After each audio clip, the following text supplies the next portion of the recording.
Selamat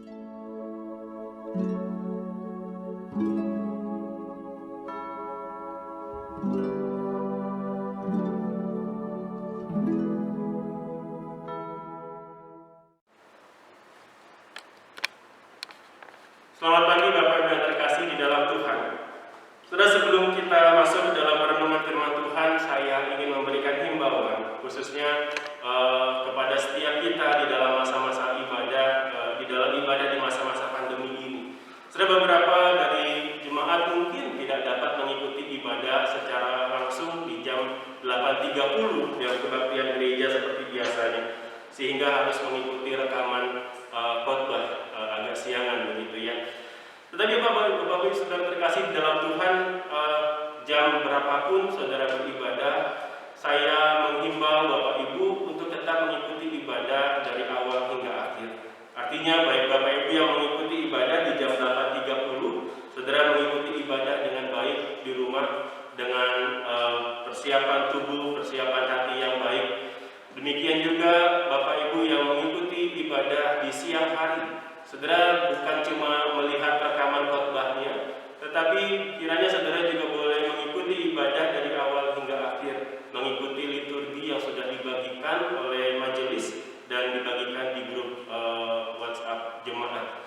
Kiranya ini boleh menjadi perhatian setiap kita, dan waktu ibadah yang kita lakukan benar-benar menjadi waktu ibadah yang kita kerjakan sungguh-sungguh di hadapan Tuhan. Karena jam ibadah kita bukanlah sekedar mendengarkan khotbah, tetapi kita juga mau mengarahkan hati kita di tengah segala pergumulan, tantangan hidup.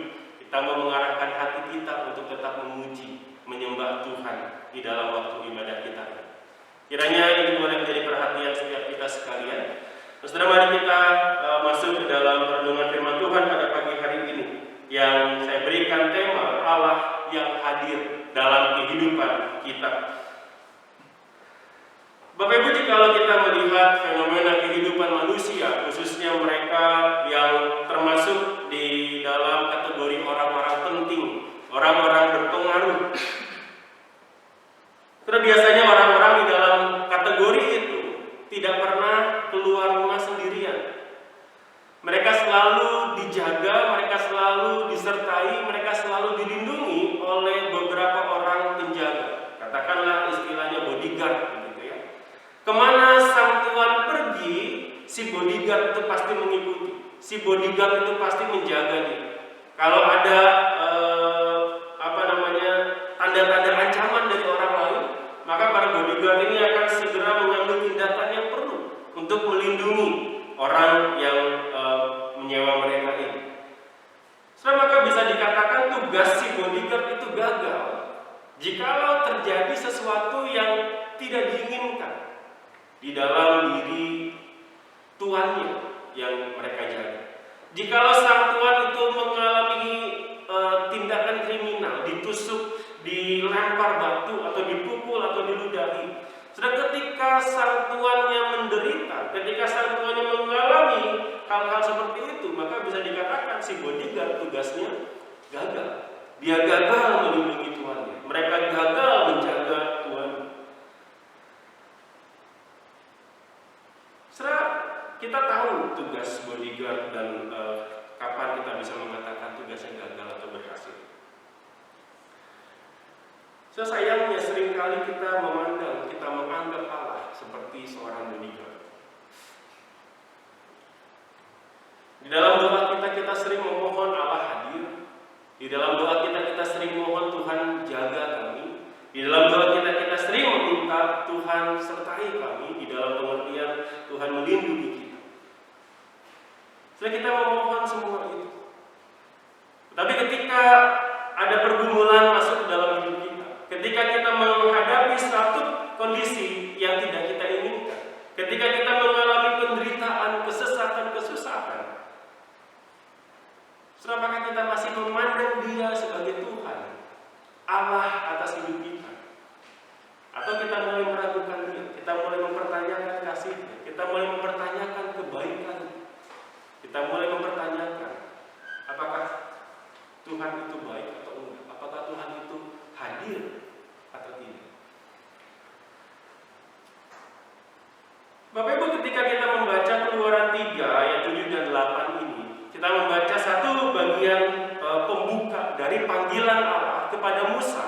sebelum Allah memanggil Musa untuk membebaskan Israel dari Mesir. Ketika Allah menyatakan dirinya kepada Musa, Allah mengatakan dua kalimat ini. Aku telah memperhatikan, aku telah mendengar, aku tahu penderitaan mereka. Aku akan turun menyelamatkan mereka. Dari dua ayat ini Allah menyatakan bahwa Dia adalah Allah yang hadir dalam kehidupan umatnya. Dia adalah Allah yang ada di tengah-tengah umatnya.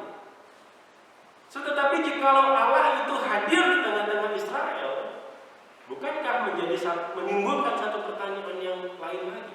Kalau Allah itu hadir dalam kehidupan umatnya, kenapa umatnya ada di dalam penderitaan selama 400 tahun? Bahkan ada yang mengatakan 430 tahun. Kalau Allah itu ada di tengah-tengah umatnya, kenapa selama ratusan tahun itu Israel mengalami penderitaan di tanah orang?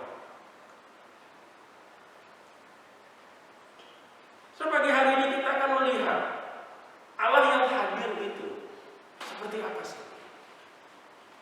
Sebenarnya tidak ada dua hal dari ayat ini. Allah yang hadir itu seperti apa? Bagaimana kehadirannya itu dia nyatakan?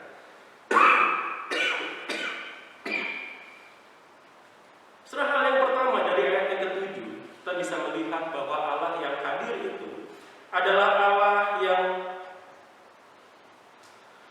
dari ayat 7 kita bisa melihat bahwa Allah yang hadir itu adalah Allah yang peduli dengan kehidupan umatnya. Di ayat 7 dikatakan, aku telah memperhatikan dengan sungguh kesengsaraan umatku di tanah Mesir. Aku telah mendengar seruan mereka yang disebabkan oleh pengerah-pengerah mereka. Ya, aku mengetahui penderitaan mereka. Ada 3 kata kerja di sini. Memperhatikan, mendengar, dan mengetahui.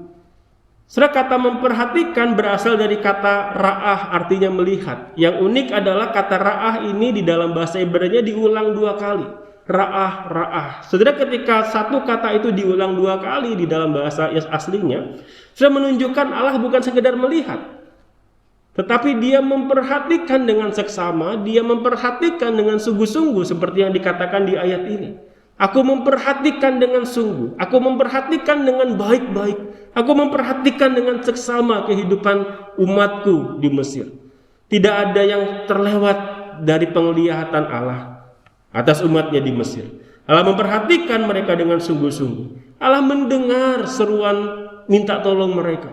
Allah mendengar setiap keluhan, kesusahan hati mereka. Dan terakhir dikatakan, aku mengetahui, aku tahu. Kata tahu di sini di dalam bahasa Ibrani adalah kata yang sama yang digunakan untuk menggambarkan hubungan intim suami dan istri. Sudah memperlihatkan pengetahuan Allah tentang kondisi umatnya bukan sekedar, oh susah ya, iya aku tahu gitu. Bukan. Tetapi pengetahuan yang benar-benar Allah itu tahu bukan cuma penderitaan apa yang mereka alami, tetapi Allah tahu apa yang diakibatkan oleh penderitaan itu di dalam kehidupan mereka. Allah tahu pergumulan apa yang ditimbulkan dari kesesakan, dari pergumulan yang mereka hadapi di tanah Mesir itu. Allah memperhatikan, Allah mendengar, Allah tahu dengan sungguh-sungguh, Allah tahu dengan sempurna kondisi umat Israel di Mesir. Dan Bapak Ibu, ayat ke-7 ini bukanlah pernyataan pertama tentang kepedulian Allah. Karena di pasal 2 ayat 24 dan 25 Musa pun sudah mencatat kepedulian Allah itu. Keluaran 2 ayat 24 dan 25, Allah mendengar mereka mengerang, lalu Ia mengingat kepada perjanjiannya dengan Abraham, Ishak dan Yakub, maka Allah melihat orang Israel itu dan memperhatikan mereka. Berarti 2 kali di dalam bagian ini diperlihatkan Allah yang melihat, Allah yang mendengar, Allah yang tahu kondisi umatnya. Dengan demikian sungguh-sungguh Allah itu peduli kepada umatnya.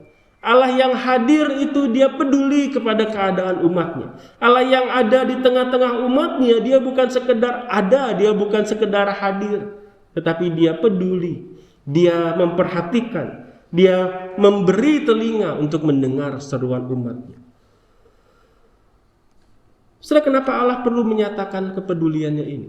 Kenapa Allah perlu mengucapkan kalimat di ayat 7 dan 8 ini? So, kita bisa membayangkan selama 400 tahun lebih Israel di tanah Mesir. Ratusan tahun hidup di dalam penindasan. Ratusan tahun hidup diperlakukan sebagai budak. Setelah tentu Israel mengharapkan pertolongan.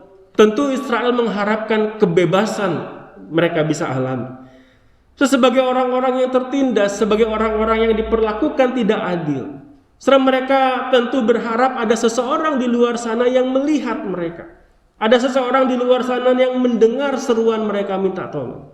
Mereka tentu berharap ada seseorang di luar sana yang tahu ketidakadilan yang mereka alami di Mesir. Seperti orang-orang pengungsi misalnya. Mereka berharap kondisi mereka diketahui oleh dunia supaya pertolongan itu datang.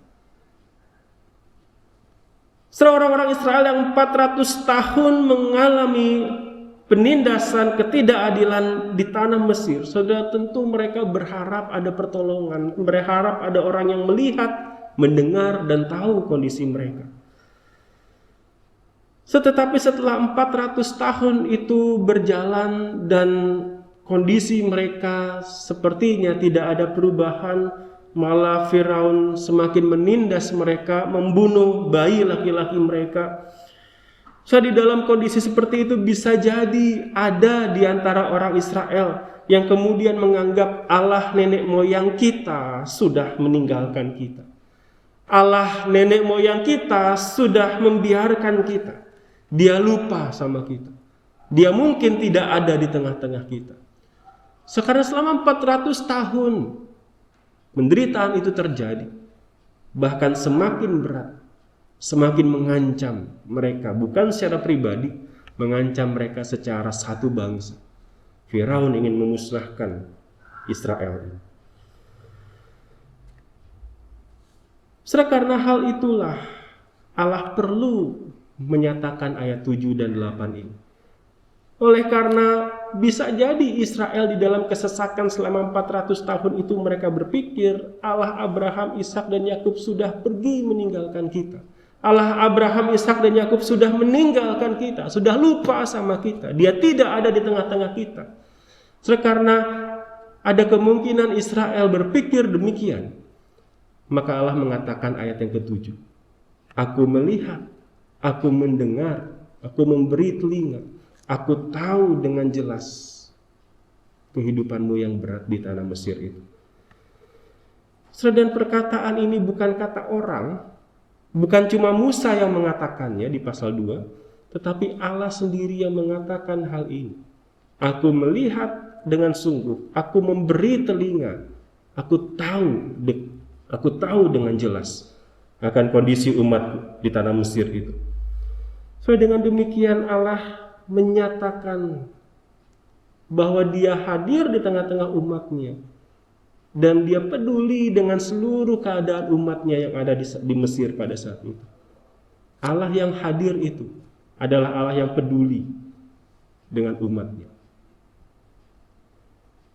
Hal yang kedua tentang kehadiran Allah, dia bukan cuma peduli, tetapi di ayat yang ke-8 kita juga akan melihat bahwa dia Allah yang mau menolong umatnya. Allah yang hadir itu, dia adalah Allah yang mau menolong umatnya di dalam kehidupan dan penderitaan mereka. Di ayat yang ke-8 Allah berkata demikian. Sebab itu aku telah turun untuk melepaskan mereka dari tangan orang Mesir dan menuntun mereka keluar dari negeri itu ke suatu negeri yang baik dan luas, suatu negeri yang berlimpah-limpah susu dan madunya, ke tempat orang Kanaan, orang Het, orang Amori, orang Feris, orang Hewi, dan orang Yebus. Sekali lagi ada 3 kata kerja keluar di sini. Dikatakan aku telah turun, aku melepaskan, dan aku akan menuntun mereka.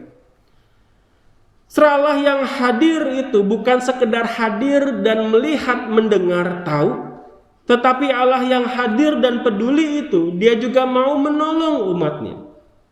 Kata turun memperlihatkan bahwa Allah yang hadir itu dia mau terlibat di dalam kesusahan umatnya.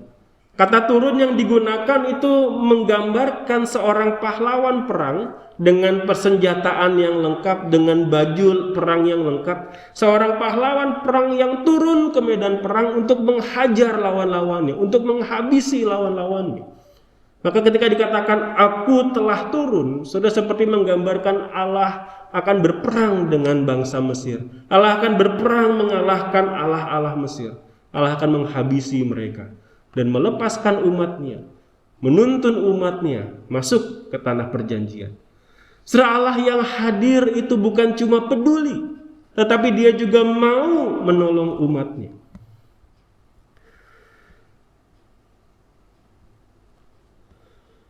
Pertanyaan yang sama muncul, kenapa Allah perlu menyatakan bahwa dia mau menolong umatnya? Kenapa Allah perlu menyatakan aku datang seperti seorang pahlawan perang yang akan menghajar musuhnya? Terus sekali lagi dihubungkan dengan lamanya Israel di tanah Mesir. 400 tahun Israel diperbudak di Mesir, bukan cuma ditekan, bukan cuma disiksa, bukan cuma disuruh bikin batu untuk bikin kota-kota Mesir. Tetapi kalau kita membaca pasal 1 ayat 15 dan 22, karena di sana kita melihat 2 kali usaha Firaun untuk menghabisi Israel secara satu bangsa. Firaun sedang mempraktekkan apa yang dunia modern kenal sebagai genosida, pemusnahan massal satu etnis, satu suku bangsa. Firaun memerintahkan bidan-bidan untuk membunuh bayi laki-laki orang-orang Ibrani yang lahir. Dan ketika usaha itu gagal, Firaun menyuruh prajuritnya untuk menggeledah wilayah perumahan orang-orang Ibrani, menggeledah rumah mereka, kalau ada bayi laki-laki diambil dan dibuang ke sungai Nil. Dengan harapan apa? Dengan harapan tidak ada laki-laki di antara orang Ibrani yang tumbuh besar, yang tersisa hanya perempuan, dan perempuan itu mau tidak mau akan menikah dengan orang Mesir dan terserap sebagai orang Mesir. Habislah orang Israel. Di dalam kondisi yang demikian, di dalam kondisi yang bukan cuma ditekan, disiksa, tetapi juga diancam, dimusnahkan sebagai satu bangsa, saudara, orang Israel bisa jadi berpikir Allah nenek moyang kita ternyata tidak terlalu hebat. Allah Mesir lebih hebat. Karena kita selama 400 tahun ditindas dan tidak ada perubahan. Sudah pada masa itu ketika satu bangsa berperang melawan bangsa lain, bangsa yang menang dianggap bukan cuma militernya yang hebat, tetapi Allah bangsa itu dianggap lebih kuat dari Allah bangsa lain yang kalah gitu. Sudah, maka ketika 400 tahun Israel menghadapi kondisi demikian, sudah bukan tidak mungkin bangsa ini kemudian menganggap Allah Abraham, Ishak dan Yakub itu ternyata tidak hebat. Dewa-dewa Mesir lebih hebat dari Allah kita. Sehingga di dalam kemungkinan itu, di ayat yang ke-8 Allah berkata kepada umatnya, seolah-olah Allah berkata, bersiaplah, aku akan turun, aku akan menolong kamu, aku akan menghabisi dewa-dewa Mesir, dan kamu akan melihat bahwa aku adalah Allah yang kuasa. Aku akan memperlakukan aku akan mempermalukan Allah-Allah Mesir, dan kamu akan melihat kuasaku. Kamu akan melihat tidak ada yang dapat menyamai aku.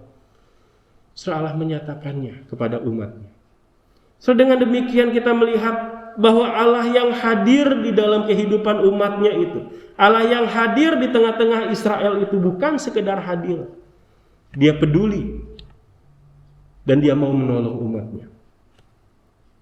Inilah yang Allah nyatakan kepada Israel, bahwa sekalipun mereka menderita selama ratusan tahun, Allah bukannya tidak peduli, Allah bukannya tidak tahu, Allah bukannya mengabaikan mereka. Sekalipun mereka terancam selama ratusan tahun, Allah bukannya tidak berdaya menolong mereka. Allah ada di tengah-tengah mereka, Allah melihat mereka, Allah memberi telinga untuk seruan mereka, Allah tahu dengan jelas kehidupan mereka. Dan pada waktunya Allah akan bertindak. Pada waktunya Allah akan menyatakan kuasanya. Pada waktunya Allah akan menyatakan kehebatannya. Pada waktunya Allah akan menyatakan rencananya, yang ternyata jauh lebih indah, karena jauh lebih membawa kemuliaan bagi namanya.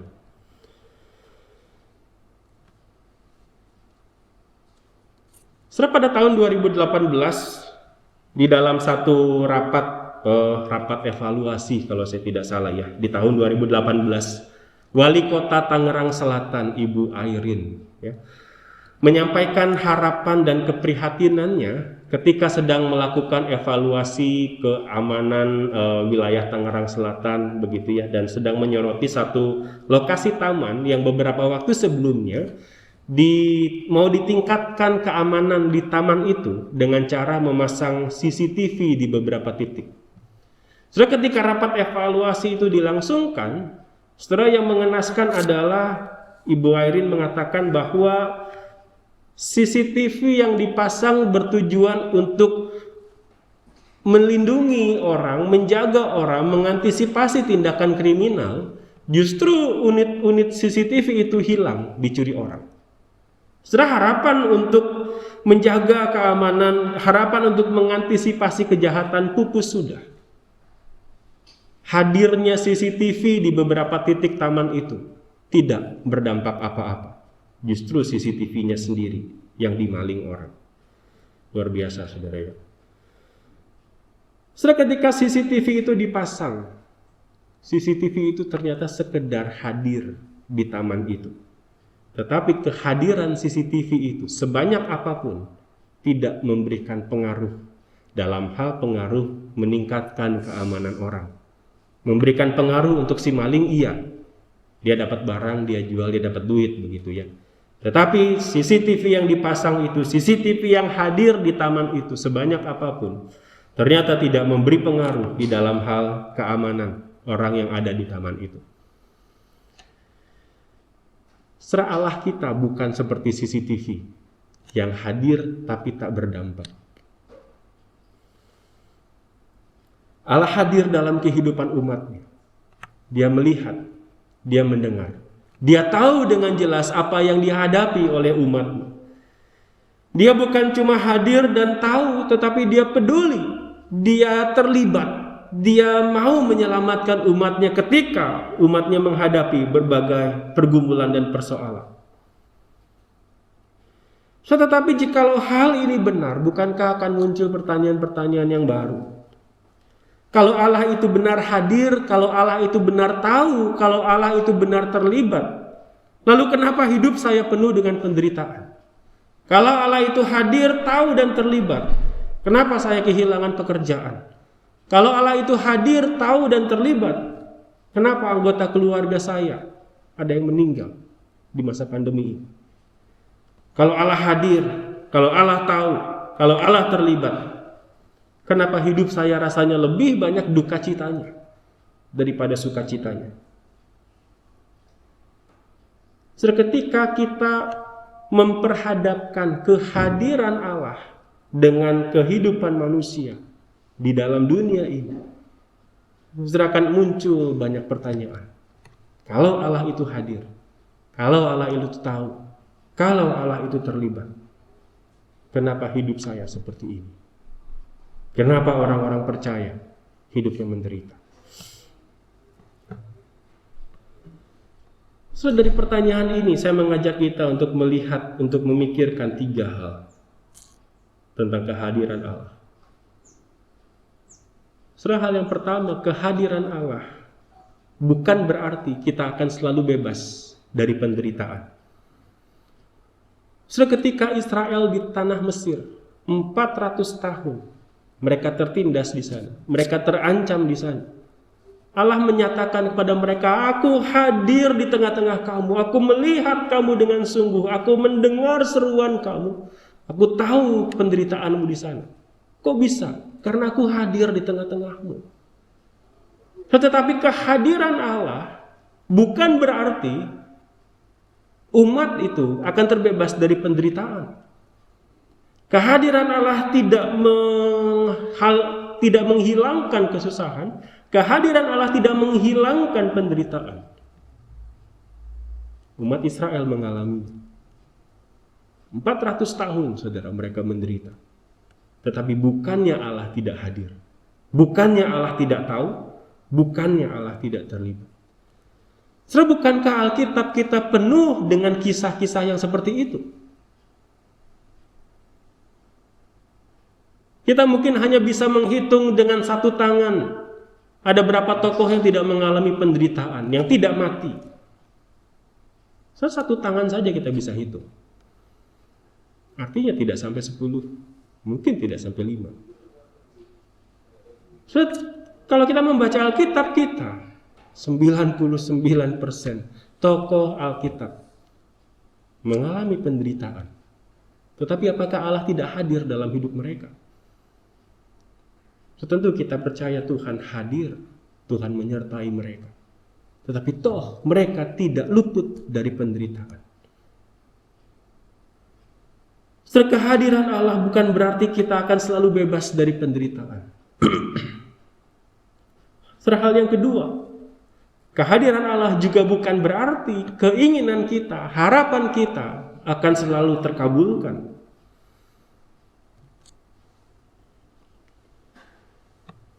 Demikian juga yang terjadi di dalam banyak tokoh Alkitab kita. Kita mengingat doanya Paulus. Jika Paulus berdoa berkali-kali, dia katakan kepada Allah untuk mencabut duri dalam daging dalam hidupmu. Allah bilang, enggak, aku enggak mau ambil. Soalnya yang berdoa Paulus, seorang raksasa iman yang luar biasa, orang yang memberikan pengaruh perkembangan kekristenan dengan luar biasa di abad gereja mula-mula. Tapi ketika dia berdoa, Tuhan cabut dong duri dalam dagingku, Tuhan berkata, enggak. Dia minta lagi, Tuhan bilang enggak. Dia minta lagi, Tuhan bilang, cukup Paulus, cukuplah kasih karuniaku bagimu. Kehadiran Allah bukan berarti keinginan kita, harapan kita selalu terkabul.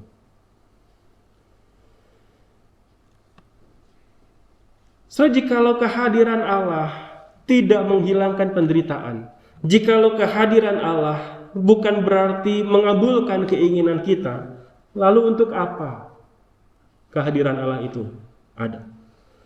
Bagaimana kita perlu menyikapi kehadiran dan kuasa Allah itu? Setelah kita perlu sadari bahwa kehadiran Allah tetap nyata. Kuasa Allah tetap tak tertandingi, sekalipun kita ada di tengah-tengah penderitaan, kesesakan, pergumulan hidup yang mengancam jiwa kita. Bahkan di saat kita ada di dalam kondisi hidup yang sangat menderita, saudara, penderitaan hidup kita tidak menghilangkan kehadiran Allah. Demikian juga penderitaan hidup kita tidak memperlihatkan Allah kita kalah, lemah dibandingkan kuasa dunia ini. Oleh karena kehadiran Allah itu tetap nyata dan kuasa Allah itu tetap nyata sekalipun kita ada di tengah pergumulan, maka kita perlu melakukan dua hal terhadap berita ini. Bahwa kita perlu percaya dan taat kepada Allah yang hadir dan berkuasa dalam hidup kita itu. Kita perlu tetap percaya kepada Dia bahwa sekalipun kita menghadapi pergumulan yang berat, Allah tidak mengabaikan kita. Kita tetap perlu percaya bahwa sekalipun kita menghadapi pergumulan yang berat, kita tetap perlu percaya bahwa kuasa-Nya sanggup menolong kita. Kita tetap perlu percaya di dalam pergumulan hidup kita yang berat, bahwa pada waktunya, entah kapan, tetapi pada waktunya Allah akan menggenapi rencananya bagi kita. Dan rencananya yang tergenapi itu bukan membawa kebaikan sekedar untuk kita, tetapi yang terutama, rencana yang tergenapi itu akan membawa kemuliaan bagi namanya. Kita tidak tahu kenapa Israel harus menjalani 400 tahun di Mesir. Ya, Allah pernah menjanjikannya kepada Abraham bahwa keturunannya akan ada 400 tahun, 4 generasi di tanah bangsa asing. Tetapi toh tetap tidak menjawab kenapa harus 400 tahun Tuhan. Karena kejahatan orang Amori belum genap. Tetapi kan Tuhan udah tahu kejahatan mereka. Kenapa harus sampai Israel 400 tahun di sana? Kita tidak akan mengerti semua rencana Allah. Kita tidak akan mengerti semua waktunya Allah. Tetapi justru di saat kita tidak mengerti itu, kita dipanggil untuk tetap percaya. Kita dipanggil untuk tetap percaya bahwa pada waktunya Allah akan menggenapi rencananya yang membawa kemuliaan bagi namanya. Dan kita tetap perlu taat. Saudara, kalau kita mengatakan aku percaya Tuhan baik, aku percaya Tuhan akan memelihara aku percaya Tuhan akan menggenapkan rencananya kepadaku, tetapi kita tidak mau taat, saudara, itu omong kosong. Saudara, ketaatan adalah bukti paling utama dari kepercayaan kita. Kalau kita percaya, kita akan taat. Kalau kita bilang aku percaya tetapi kita tidak mau taat, saudara, itu seperti seorang suami begitu ya, mengatakan I love you istriku, tetapi tidak pernah memberikan waktu untuk memperhatikan istrinya, tidak pernah memberikan waktu untuk ngobrol dengan istrinya, tidak pernah memuji masakan istrinya, selalu sibuk dengan kerjaan, selalu sibuk dengan hobi, selalu sibuk dengan urusan lain. So, kalau kita mengaku percaya, maka kita perlu taat kepada Allah kita. Saudara, perhatikan, percaya dan taat ini tidak mengharuskan kita mengerti rencana dan waktunya Tuhan. Sebagaimana Israel tidak tahu kenapa harus 400 tahun Tuhan. Kenapa harus selama itu?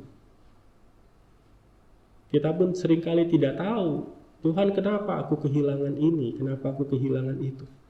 Tuhan, kenapa pergumulan yang berat ini terjadi dalam hidupku? Kita tidak tahu, Tuhan, berapa lama lagi aku harus menjalani pergumulan ini. Saudara, kita tidak tahu. Tetapi tidak tahu bukan berarti kita tidak perlu percaya dan taat. Justru karena kita tidak tahu, kita harus belajar percaya dan taat. Karena Allah yang hadir itu peduli dengan hidup kita.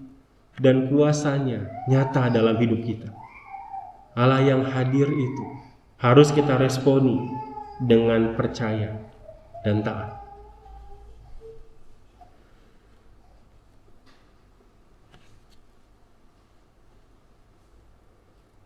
So, jika Allah yang hadir dalam kehidupan kita itu harus meluputkan kita dari segala kesusahan. Kalau Allah yang hadir dalam hidup kita itu, kita katakan, kalau Allah itu hadir, harusnya Allah meluputkan saya dari segala kesusahan. Kalau Allah itu benar-benar hadir dalam hidup saya, harusnya Dia menjaga saya, harusnya Dia melindungi saya. So, kalau kita berpikir seperti itu, maka Dia bukan Allah. Dia bodyguard. Dan kalau kita berpikir Allah yang hadir itu harus menyelamatkan saya, harus menjaga saya, harus melindungi saya, Dia bodyguard yang gagal. Karena nyatanya dalam hidup kita ada begitu banyak pergumulan, ada begitu banyak penderitaan. Kita mengalami kehilangan banyak hal. Kita mengalami kesusahan di dalam banyak sisi kehidupan kita. So, kalau kita menjadikan Allah sebagai bodyguard, Dia bodyguard yang gagal. Kalau kita berkata Allah harus begini, Allah harus begitu, kita bukan sedang menyembah Allah, tetapi kita sedang memperlakukan Dia sebagai bodyguard. Justru karena Dia yang hadir itu bekerja dengan cara yang tidak kita mengerti. Kita mau dilindungi tetapi Dia mengizinkan ada penderitaan. Kita mau dijaga tetapi Dia mengizinkan kita mengalami kehilangan. Kita mau pergumulan ini segera berlalu, tetapi Dia mengizinkan kita menghadapi pergumulan itu dalam waktu yang kita nggak tahu sampai kapan. Justru karena Allah bekerja dengan cara yang tidak kita mengerti, Dia bukan bodyguard yang bisa kita tuntut, yang bisa kita suruh-suruh, tetapi Dialah Allah yang sejati. Dan kepada Allah yang sejati itu, kita perlu percaya dan taat. Kita perlu percaya bahwa Dia hadir, Dia tahu, dan Dia sanggup untuk menolong kita. Dan kita perlu menyatakan kepercayaan kita itu dengan taat. Aku mau tetap mengikuti perintah-Mu. Aku tetap mau menjaga kemurnian hidupku, sekalipun aku masih bergumul, sekalipun aku masih menghadapi pergumulan ini. Sekalipun aku masih belum selesai dari masa duka citaku, tetapi ketaatan kita akan memperlihatkan bahwa kita sungguh-sungguh orang yang percaya kepada Allah yang hidup itu.